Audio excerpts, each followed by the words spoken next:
15 मिनिटात एकदम घट्ट दही कसं बनवायचं झटपट अशी एक ट्रिक घेऊन आलेली आहे। ही रेसिपी करायला सोपी आहे। एकदम तुमचं दही पाण्यासारखं होऊन आपल्याला इथे 1 कप दूध घ्यायचं आहे। हे मी मोठा कप दूध घेतलेला आहे। तुम्ही तुमच्या इच्छेनुसार तुमच्या क्वांटिटीनुसार दही किती बनवायचं आहे त्याच्यानुसार तुम्ही दूध कमी जास्त करू शकता। आता आपल्याला घट्ट दही कसं बनवायचं 15 मिनिटात याच्यासाठी काही टिप्स आहेत त्या तुम्ही फॉलो करायच्या आहेत। हे जे आपण दूध घेतलेलं आहे ते पाण्यासारखं असं हे मी दूध घेतलेलं आहे। कधी कधी जेव्हा आपल्या घरी दूध येतं तेव्हा खूपच ते पातळ असतं, तेव्हा आपल्याला दही कसं लावायचं हे आज आपण बघणार आहोत। हे 1 कप जे दूध आहे ते आपल्याला सुरुवातीला उकळत ठेवायचं आहे। यामध्ये जे पाण्याचं प्रमाण आहे ते आपल्याला पूर्णपणे घालवायचं आहे, जेणेकरून आपलं घट्ट दही तयार होईल। कधी कधी काय होतं, जेव्हा घरी दूध येतं तेव्हा दूधवाला सुद्धा यामध्ये पाणी मिसळतो, त्यामुळे दूध खूपच पातळ होतं। आता हे दूध आपण उकळायला ठेवलेलं आहे। एका साईडला इथे आपल्याला मातीचं भांडं घ्यायचं आहे। अशा प्रकारे मी 2 मातीची छोटी छोटी मडकी घेतलेली आहे, तुम्हाला दिसत असेल बघा। तुमच्याकडे कुल्हड असेल किंवा असं छोटं मटकं असेल किंवा मोठं मटकं असेल तुम्ही ते घेऊ शकता। हे मटकं आपल्याला सगळ्यात आधी छान असं स्वच्छ पाण्याने धुवून घ्यायचं आणि ते वाळवून घ्यायचं आहे। याच्यानंतर इथे आपल्याला 1 ते 1.5 चमचा मुरवण घ्यायचं आहे, म्हणजे दही घ्यायचं आहे। आणि हे जे मुरवण रावायचं जे दही आहे ते थोडंसं पातळ असेल तरीही चालेल, घट्टच घ्यावं असं काही नाही। सगळ्यात पहिल्यांदा हे जे आपण दही घेतलेलं आहे ते असं थोडंसं फेटून घ्यायचं आहे, म्हणजेच यामधल्या ज्या गाठी आहेत त्या आपल्याला फोडून घ्यायच्या आहेत।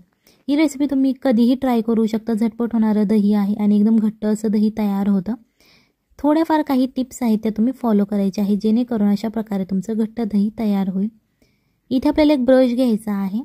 जर तुमच्याकडे अशा प्रकारचा ब्रश नसेल तर तुम्ही हाताचा सुद्धा वापर करू शकता। हे जे आपण दही म्हणजे जे आपण मुरवण घेतलेलं आहे ते फेटून घेतलेलं आहे। ते जे मुरवण आहे ते आपल्याला अशा प्रकारे त्या मुरवणमध्ये हा ब्रश बुडवून घ्यायचा आहे। आणि हे जे आपण छोटंसं मटकं घेतलेलं आहे त्या मटक्याला आपल्याला सगळ्या बाजूने ते लावून घ्यायचं आहे, तुम्हाला दिसत असेल बघा। हे का लावायचं तर जर तुम्हाला जर एकदम घट्ट असं दही लावायचं असेल, तुमची इच्छा असेल की आपले एकदम घट्ट दही तयार व्हावं, सो त्याच्यासाठी हे आपल्याला आतल्या बाजूने असं मुरवण लावून घ्यायचं आहे।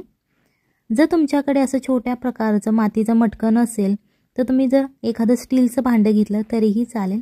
तर तुम्हाला प्रश्न पडेल की स्टीलच्या भांड्याला सुद्धा अशा प्रकारे मुरवण लावायचं का, तर नाही। हे आपण मातीचं मटकं घेतलेलं आहे, जेणेकरून हे पाणी आतल्या बाजूने शोषून घेईल, त्याच्यासाठी आपण हे लावलेलं आहे।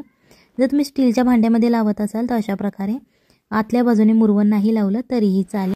आता हे जे आपण दूध उकळायला ठेवलेलं आहे तुम्हाला दिसत असेल बघा, छान असं उकळलेलं आहे आणि ही जी वाफ वरती चाललेली आहे ती यामध्ये जे दुधातलं पाणी आहे ते त्याचं बाष्पीभवन होत आहे। सो अशा प्रकारे आपल्याला हे दूध आटवून घ्यायचं आहे। तुम्हाला दिसत असेल बघा, दूध असं घट्ट व्हायला सुरुवात झालेली आहे। जास्त वेळ लागत नाही, जर तुमचं जास्तच दूध पातळ असेल तर 5 ते 6 मिनिटे तुम्हाला लागू शकतात, घट्ट व्हायला सुरुवात होते।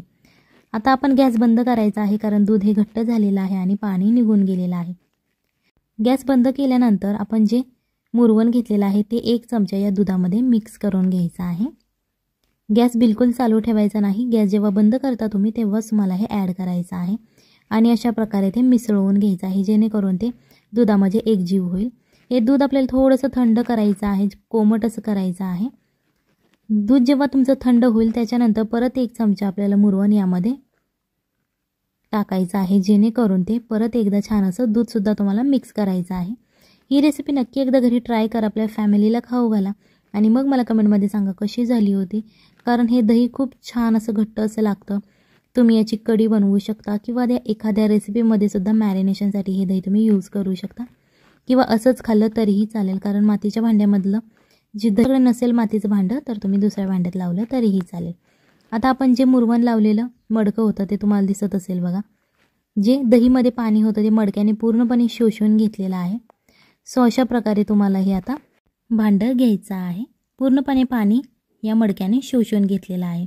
तुमच्याकडे जर चिनी मातीचं वगैरे भांडं असेल तुम्ही ते घेऊ शकता, पण मडक्याचं जर तुम्ही घेतलं तरीही चालेल। ही जे मी कप घेतलेला आहे जो तुम्हाला कुल्हड दिसत आहे हा चिनी मातीचा आहे।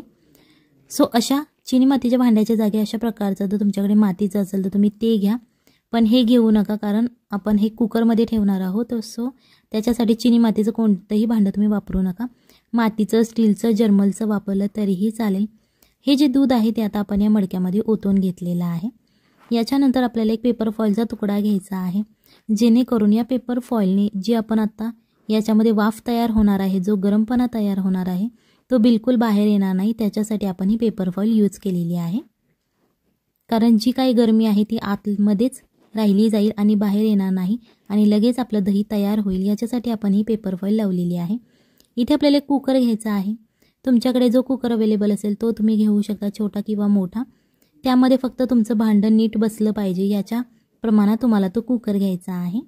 कुकरमध्ये 1 ते 1.5 ग्लास तुम्हाला पाणी घालायचं आहे आणि अशा प्रकारे होलहोलवाली जर तुमच्याकडे जाळी असेल ती तुम्ही कुकरच्या तळाशी ठेवू शकता आणि जर नसेल तर तुम्ही एखादी डिश चपटी आकाराची ठेवली तरीही चालेल।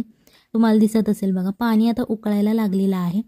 सो आपण जो मटका घेतलेला आहे दह्याचा दूध ओतलेला, तो मटका आपल्याला याच्या मध्यभागी ठेवायचा आहे आणि याच्यानंतर आपल्याला काय करायचं आहे, कुकरचं जे झाकण असतं ते झाकण घ्यायचं आहे आणि ते झाकण आपल्याला यामध्ये लावून घ्यायचं आहे आणि शिट्टी काढायची आहे। इथे तुम्हाला लक्षात ठेवायचं आहे, शिट्टी बिलकुल ठेवायची नाही आणि 15 मिनिटे मीडियम आचेवरती तुम्हाला हे असंच ठेवायचं आहे।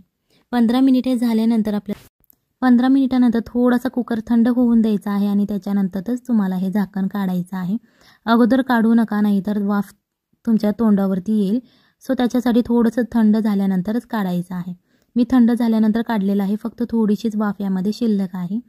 त्याच्यानंतर हे थोडंसं थंड होऊन द्यायचं आहे कुकरमधून। तुम्ही जेव्हा बाहेर काढता हे मटकं, त्याच्यानंतर तुम्हाला ते 10 ते 15 मिनिटासाठी थंड होऊन द्यायचं आहे आणि नंतरच हे पेपर फॉईल याच्यावरची काढायची आहे। तुम्हाला दिसत असेल बघा, खूप छान असं घट्ट दही तयार झालेलं आहे। आता आपण हे चमच्याच्या मदतीने काढणार आहोत। जर तुम्हाला थंड दही खायचं असेल तर तुम्ही फ्रीजमध्ये ठेवून सुद्धा हे दही खाऊ शकता। तुम्हाला दिसत असेल बघा, एकदम पातळ पाण्यासारखे दुधाचं आपण हे घट्ट असं दही तयार केलेलं आहे। चला तर मग भेटूयात पुढच्या रेसिपीमध्ये, तोपर्यंत बाय बाय, टाटा।